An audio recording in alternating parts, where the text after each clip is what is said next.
દરેક સમાજની એક આગવી ઓળખ હોય છે। ભૂલાતી જતી આદિવાસી વાજિંત્રોની પરંપરાને જાળવી રાખવા વ્યારાના એક શિક્ષકે વાદ્યો જાતે બનાવી તેને જાતે વગાડી આ સંસ્કૃતિને જીવંત રાખવાનું સુંદર કાર્ય કરી રહ્યા છે।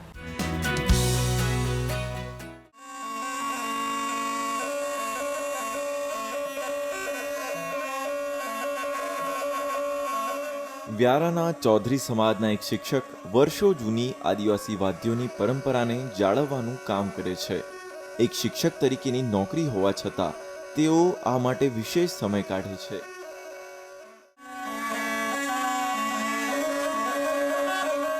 જે ફૂંકીને વગાડતા વાદ્યો જે છે એમાં નરીહલી, પછી ટારપી, દેવડોવડી, મોટું ડોવડું, આ વાદ્યો હું શરૂઆતમાં વગાડતા શીખ્યો। મારા વડવાઓએ એ મને શીખવ્યું। ત્યાર પછી કઈ રીતે એને બનાવાય એ બનાવતા હું શીખ્યો ને હાલ મારા ઘરે આ વાદ્યો વગાડું છું, બનાવું છું। આ હવે લુપ્ત થવા જઈ રહ્યા છે। મારી પેઢીએ જે મને વારસામાં આપ્યું છે એ વાદ્યોના અસ્તિત્વને મારે જાળવવાનું છે, એને ગરિમા મારે જાળવવાનું છે। એટલા માટે મારે ત્યાં નવા યુવાનો પણ શીખવા આવે છે। મોટું ડોવડું જે ખરું એ લગ્ન પ્રસંગે કે આનંદના પ્રસંગે વગાડવામાં આવતું હોય છે, જ્યારે દેવડોવડી એક એવી વસ્તુ છે કે જે પૂજાના પ્રસંગે આ વાદ્ય વગાડાતું હોય છે।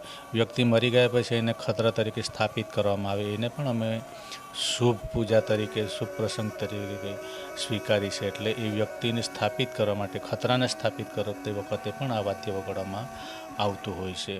કુદરતી વસ્તુઓમાંથી બનેલ આ પારંપરિક વાદ્યો નવી પેઢી શીખવા માટે મથામણ કરી રહી છે।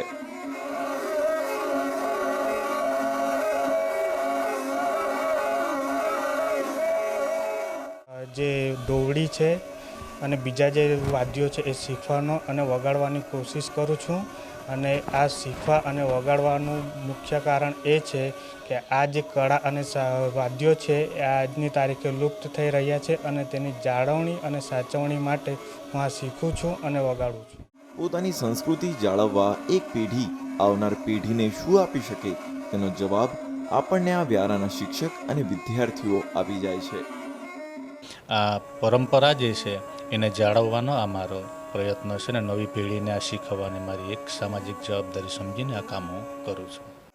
ગુડ ન્યૂઝ ગુજરાત માટે તાપીથી નીરવ કંસારાનો રિપોર્ટ।